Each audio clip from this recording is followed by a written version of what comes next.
자, 월요일에 전해드리는 코너죠. 귀로 듣는 창업 정보 시간입니다. 오늘도 안정환 창업 컨설턴트와 함께합니다. 안정환 창업 컨설턴트님, 안녕하세요. 네, 안녕하세요. 네, 지난주부터 코트라가 발간하는 2025 한국이 열광할 세계 트렌드를 살펴보고 있는데요. 지난주에 1장 AI 부문을 살펴봤는데 오늘은 어떤 내용을 준비해 주셨나요? 자, 오늘은 2장 모빌리티, 지능형 서비스로 진화하다 편을 소개해 드리겠습니다. 네, 오늘은 모빌리티 관련 분야인데요. 모빌리티 분야라고 하면 어떤 내용을 다루고 있는지 개요부터 좀 소개를 해 주실까요? 자, 기존의 자동차는 사람이 운전을 해야만 했습니다. 그런데 이제는 인공지능의 발전으로 자율주행이 인간을 대신하는 서비스로 발전을 하고 있습니다. 네. 이번 장에서는 다른 나라에서 발전하고 있는 자율주행 서비스에 대해서 자세히 설명을 드리겠습니다. 네, 다른 나라에서 발전한 자율주행 서비스 어떤 것들이 있을지 궁금한데요. 어떤 내용들이 나오나요? 자, 광저우, 하늘에서 탄생한 시장, 중국의 저공 경제 산업, 암스테르담, 성큼 다가온 유럽의 도심 항공 모빌리티 시대, 애틀란타, 누구나 즐기는 민간 우주 관광, 우한, 모스크바, 운전석에서 기사님이 없다고 놀라지 마세요. 로봇 택시, 뮌헨, 주차도 충전도 한 번 해결, AI 발레 파킹, 블라디보스톡 거리의 로봇 청소부 등이 나옵니다. 네, 이번에도 국가 지역별로 권역을 나눠서 사례를 살펴보는군요. 민간 우주 관광부터 좀 흥미로운 주제들이 많은데 하나하나 살펴보겠습니다. 먼저 광저우에서 탄생한 새로운 항공경제 편인데 이건 어떤 내용인가요? 네, 현재 광저우에서는 중국의 저공경제 산업, 그러니까 낮은 고도의 공중 비행기 산업이 빠르게 네. 성장하고 있습니다. 드론과 같은 비행 기술을 활용해 물류 배송뿐만 아니라 개인의 이동 수단으로 사용될 예정입니다. 광저우는 특히 효율적인 물류 시스템을 위한 항공경제의 중심지로 떠오르고 있습니다. 네, 중국에서는 저공경제 산업이 성장을 하고 있다고요. 구체적으로 저공경제 산업이라고 하면 어떤 기술들이 있나요? 주요 기술로는 드론, 무인 비행기, 그리고 항공 택시 서비스 등이 포함됩니다. 이들은 사람이나 물품을 공중에서 빠르게 이동시킬 수 있는 기술로 광저우를 중심으로 중국에서 상업화가 가장 빠르게 진행되고 있습니다. 특히 긴급구조 서비스를 맨 처음 사용할 것으로 예상이 됩니다. 네, 아직 이게 상용화된 건 아니고 사업이 빠르게 진행되고 있는 단계인 거네요. 그렇습니다. 네, 물품을 공중에서 빠르게 이동시킬 수 있다고 하니까 산업화에 상당한 영향을 미치지 않을까 생각이 되는데 중국 광저우에서 시작한 이 항공 경제가 글로벌 시장에서 미칠 영향은 어떤 것들 좀 생각해 볼 수 있을까요? 그러니까 중국의 항공경제 모델이 다른 나라로 확산되면서 물류와 개인 이동성 분야에서 새로운 혁신을 이끌고 있습니다. 100년 전에 미국이 마차에서 자동차로 가장 먼저 바꾼 국가가 됩니다. 네. 그 다음에 세계에서 가장 부강한 국가가 되는 거죠. 마찬가지로 중국도 만약에 이게 성공을 한다면 세계에서 가장 부강한 국가로 우뚝 설 가능성도 있습니다. 이는 전 세계적으로 항공경제 시장의 성장을 촉진하고 있으며 특히 빠르게 발전한 아시아 시장에서 중요한 모델로 자리 잡고 있습니다. 네, 지금 같은 경우는 상품 배송할 때 이제 뭐 오토바이나 사람이 많이 이용을 하는데 저공 경제를 한다고 하면 훨씬 빠른 속도로 많은 물건을 배송할 수 있겠죠. 그것도 그렇고 사람도 마찬가지죠. 지금은 땅으로 다녀야 되지만 하늘로 날아간다면 훨씬 더 빠른 속도로 갈 수가 있죠. 네. 다음은 네덜란드 암스테르담으로 가보겠습니다. 여기에서는 도심 항공 모빌리티 시대를 열고 있다고 하셨는데 도심 항공 모빌리티 이건 어떤 기술인가요? 자, 암스테르담 유럽 내 도심 항공 모빌리티, 즉 UAM, 얼번 에어 모빌리티의 중심지로 떠오르고 있습니다. 이 기술은 도심 내에서 비행기나 드론을 이용해 사람들이 빠르게 이동할 수 있게 합니다. 이는 교통체증 문제를 해결하고 더 효율적인 이동수단을 제공할 수 있습니다. 네, 도심에서 비행기나 드론을 이용할 수 있다고요. 이 UAM 시스템은 어떻게 활용될 수 있을까요? 암스테르담에서는 전기 항공기와 드론을 이용해 공항과 도심 간의 빠르고 효율적인 교통수단을 제공할 계획입니다. 또한 이 시스템은 자율비행이 가능해 사람들의 이동시간을 크게 단축시킬 수 있습니다. 네, 유럽에서 이 도심 항공 모빌리티가 더 확산되면 어떤 변화들 기대해 볼 수 있을까요? 도심 항공 모빌리티는 유럽의 교통 환경을 혁신적으로 변화시킬 수 있습니다. 공항과 시내를 연결하는 항공 교통망이 확립되면 도심의 교통 체증을 완화하고 공공교통 시스템으로 통합적으로 더 효율적인 이용이 가능해질 겁니다. 네, 교통체증을 줄이는 데는 좋을 것 같은데 사실 저는 그 대중교통이라고 하면 이용비가 되게 저렴하잖아요. 예. 근데 가격이 좀 만만치 않을 것 같다는 생각도 들고 다른 단점들은 어떤 게 있을지도 궁금한데요. 그거는 제가 생각을 못 했는데, 네. 사실 그 가격이 오를 수밖에 없는 게, 네, 땅에 다니는 자동차가 10,000원이다 그러면 하늘 나는 택시는 10만 원을 받아야 될 거예요. 그럴 수밖에 없죠. 왜냐하면 에너지를 그만큼 쓰니까. 네. 근데 제가 생각하는 첫 번째는 사고의 위험성입니다. 음, 하늘을 날아다니다 물체가 고장이 일어나면 빌딩을 박을 수도 있고요. 떨어지면 크게 다쳐서 죽는 경우도 많을 겁니다. 네. 근데 걸어가다 말고 하늘에서 뭐가 떨어지면 방법이 없으니까. 두 번째로 하늘의 러시아워, 즉 하늘조차 교통체증이 일어날 수 있다는 점입니다. 제오온선과 영화 보면 그 앞부분에 나오잖아요. 택시들이 공중으로 막 날아다니는데 교통체증이 일어나는 그런 장면이 나오잖아요. 네. 그러니까 가뜩이나 지상도 좁은데 하늘까지 좁게 다닐 수 있다는 점. 세 번째는 이게 제일 실질적인 이유예요. 소음 공해가 엄청납니다. 드론 날아다닐 때 소리가 엄청 크잖아요. 네. 그런데 사람을 태울 정도로 크고 만약에 버스 사이즈면 얼마나 소리가 크겠습니까? 그런데 그게 수만 대가 한 대 떠 있다? 얼마나 시끄럽겠습니까? 그래서 아마 이 소음도 엄청날 거라고 예상을 합니다. 네, 그 비행기가 처음 만들어졌을 때 그 안전사고에 대한 우려도 되게 컸다고 하는데 이 도심항공 모빌리티도 안전사고에 대한 우려도 클 것 같습니다. 이런 대책은 좀 어떻게 마련해 볼 수 있을까요? 이게 유현준 교수라고 그 건축하시는 분이 한 얘기가 맞는 것 같아요.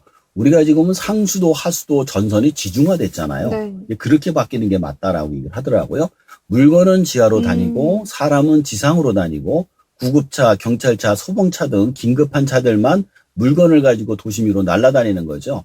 그 외에 경제인이나 정치인 등 긴급하게 사용하는 사람들만 도심 위로 날아다니는 게 안전하고 효율적이다. 아까 가격이 비싸다고 그랬잖아요. 네네. 그러니까 비싼 가격을 낼 수 있는 사람만 이용을 하고 기외의 사람들은 그냥 땅으로 다닐 수 있게 하는 게 좋지 않을까 생각이 듭니다. 네, 여러 가지로 뭐 질서나 안전사고 예방 차원에서도 꽤 좋은 방법일 것 같습니다. 다음 미국으로 가보겠습니다. 미국에서는 애틀란타에서 민간 우주관광이라는 챕터가 있는데, 와, 민간 우주관광이 본격화되고 있나요? 네, 그렇습니다. 지금 보면은 그 스페이스X에서 네. 우주관광 그 티켓이 있어요. 몇십억이에요, 그게. 그래서 100만 장자들만 갈 수가 그렇죠. 있습니다. 인생에 한번 가볼까 말까. 한 번밖에 못 가죠. 그 사람들 그렇죠. 너무 네. 비싸니까. 자, 이제 애틀란타에도 좀 싼 거를 만들었다고 해요. 민간 우주 관광을 본격적으로 시작될 예정인데, 이는 누구나 우주를 관광할 수 있는 기회를 제공했어요. 새로운 사업으로 이제 창출될 거라고 예상을 하는데, 기존에 우주선을 썼잖아요. 그러니까 비용이 많이 들었죠. 근데 여기는 거대한 기구를 활용해서 우주에서 지구를 내려다볼 수 있는 서비스로 수십억이 들던 비용이 지금 1억 2천 정도로 줄었다고 해요. 와, 그래서 지금 보면은 그 기구 밑에다가 조그맣게 매달린 그런 캡슐에 타고 네. 그 성층권까지 올라가서 지구의 둥근 면을 보고 다시 내려온다고 합니다. 와, 정말 상상하기 힘든 일이 현실이 됐네요. 비용이 또 1억 2천만 원 정도까지 낮춰졌다고 하니까 앞으로 꽤 많은 분들이 민간 우주여행을 할 수 있겠네요. 네. 다음은 중국 우한과 러시아 모스크바에서 운영되고 있는 로보택시 관련한 내용인데, 로보택시, 이건 어떤 내용인가요? 자, 우한과 모스크바에서는 로봇택시가 성공적으로 운영되고 있습니다. 이 로봇택시는 자율주행 기술을 활용해서 운전자가 필요 없이 승객을 목적지까지 안전하게 이동시킵니다. 이는 대중교통의 사각지대를 보완하고 교통 혼잡을 줄이는 데 기여를 하고 있다고 합니다. 네, 실제로 지금 우한과 모스크바에서 이 로보택시가 운영이 되고 있는 상황인 건데요. 네. 로보택시의 주요 기술적인 특징은 어떤 게 있을까요? 자, 로봇택시는 핸들이나 악셀, 브레이크, 또 사이드 미러 등이 없습니다. 고급 자율주행 기술과 AI 기반의 예측 시스템을 사용해서 이는 보행자와 차량 간의 충돌 사고를 예방하고 승객의 안정을 보장합니다. 또한 실시간 교통 데이터를 활용해 최적의 경로를 선택하죠. 네. 또 이 로보택시가 보급이 되면 주차장이 필요 없을 거란 말이 있다고 하는데 이건 어떤 얘기인가요? 사실 현재 차의 80% 이상이 주차장에 있다는 통계가 있습니다. 저도 여기 오는데 한 5분 타고 와가지고는 여기 1시간 이상 앉아 있다가 가는 거거든요. 네. 그러니까 대부분의 사람들은 주말에만 운전하고 주중에는 출퇴근만 하는 반면에 자동차는 대부분의 시간에 주차장에 있으니까 사실 이게 굉장히 낭비가 심한 거죠. 근데 로봇택시가 보급이 되면 차가 돈을 벌러 나가는 거예요. 나만 태워다 주고 나머지는 돌아다니면서 다른 사람 태워다 주고 돈을 벌어오는 거니까 주차장이 빌 겁니다. 그러나 대신에 전기차라서 충전을 오래 하기 때문에 주차장이 충전소로 대신하지 않을까라는 생각이 듭니다. 네, 그럴 수 있겠네요. 이어서 독일 사례 살펴보죠. 미넨에서는 AI 발렛 파킹 시스템이 운영 중이라고 하는데 이 내용도 소개해 주시죠. 자, 뮌헨에서는 강도나 도난 사고가 주차를 하는 과정에서 이루어지고 있다고 합니다. 그래서 AI 발렛 파킹 시스템이 도입되어 주차와 충전을 동시에 해결합니다. 이 시스템은 차량을 자동으로 주차시키고 필요시 충전까지 완료합니다. 이는 사용자들의 주차 스트레스에서 해방되고 도시 생활의 질을 크게 상승시켰다고 합니다. 네, 정말 생각 이상으로 이 자율주행 기술이 곳곳에서 활용이 되고 있는 것 같은데 다음 사례도 살펴보겠습니다. 러시아 블라디보스토크 거리에서 만나볼 수 있는 로봇 청소부가 있다고 하는데 거리에서 정말 로봇이 청소를 하고 있는 건가요? 네, 그렇습니다. 현재 블라디보스톡에서는 로봇 청소부가 도로 청소를 자동화하고 있습니다. 이 로봇은 자율주행 기술을 사용해 도로를 깨끗하게 유지하며 노동력 부족 문제를 해결하고 있습니다. 이는 도시 환경을 개선하고 청소 효율성을 높이는 데 기여하고 있습니다. 아까 모스크바에서 이제 로봇 택시가 운영되고 있다고도 말씀을 해주셨는데 러시아에서 이 자율주행 관련 기술에 좀 힘을 쓰고 있는 것 같아요. 네, 맞습니다. 러시아가 지금 전쟁을 벌써 천일째 하고 있잖아요. 네. 그러니까 전쟁 때문에 사람이 엄청 부족하다고 합니다. 그러다 보니 자율주행이나 로봇에 대해서 많은 투자를 하고 있는 상황이죠. 특히 인원이 많이 투입되던 운송, 배송, 기타 잡무에 관한 기술들이 많이 나오고 있다고 합니다. 네.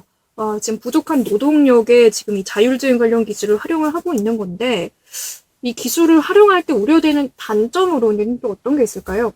우선 가장 걱정이 되는 것이 일자리의 감소입니다. 현재 일자리의 10% 정도가 운전을 해서 먹고 살고 있다는 판단을 하고 있습니다. 예를 들어 버스, 택시, 화물, 택배 등등 말이죠. 근데 그런 사람들이 더 이상 필요 없어질 수가 있기 때문이죠. 그 외에도 대규모 해킹이나 에러가 발생할 경우 초대형 사고로 이루어질 수가 있습니다. 자율주행 차들이 멋대로 달린다고 한번 상상을 해보세요. 그래서 인간의 직업은 그런 문제를 지키는 형태로 바뀌지 않을까 생각을 해봅니다. 네, 이제 꾸준히 말씀하고 계신 게 이런 AI를 관리 감독하는 일이 사람이 하는 일이 아닐까 말씀을 해주셨는데 그런 맥락인 것 같습니다. 네, 오늘은 한국이 열광할 세계 트렌드 모빌리티 부문을 함께 살펴봤는데 살펴본 내용들 전체적으로 한번 정리해 주실까요? 자, 중국 광저우에선 드론과 항공택시를 활용한 저공 경제가 빠르게 성장하며 물류와 개인 이동을 혁신하고 있습니다. 암스테르담을 중심으로 한 도심 항공 모빌리티는 전기 항공기와 자율비행 기술을 통해 도시간 이동을 효율화하고 저층 교통 문제를 해결할 새로운 대안으로 떠오르고 있습니다. 이와 함께 자율주행 기술은 우한과 모스크바의 로봇 택시를 통해 대중교통의 사각지대를 해소하고 있으며 AI 발렛 파킹과 같은 첨단 시스템은 뮌헨에서 주차와 충전을 동시에 해결하는 편리함을 제공합니다. 또한 민간 우주 관광은 아틀란타에서 현실화되며 높은 비용을 대폭 낮춰 누구나 우주를 경험할 기회를 제공하고 있습니다. 이러한 스마트 모빌리티의 발전은 교통의 효율성뿐만 아니라 에너지 절약, 환경 개선, 그리고 관광 산업의 확장에도 기여를 하며 미래의 산업의 핵심 기술로 자리 잡고 있습니다. 스마트 모빌리티의 진화는 이처럼 전 세계를 교통과 물류의 패러다임을 바꾸고 있습니다. 이에 변화하는 직업에 대해 미래를 준비하는 과정이 반드시 필요할 것입니다. 네, 실제로 지금 세계 곳곳에서 이 자율주행 기술이 활성화되면서 우리 생활상이 조금씩 변화하지 않을까 생각이 됩니다. 오늘 말씀 여기까지 듣겠습니다. 지금까지 안정환 창업 컨설턴트였습니다. 감사합니다.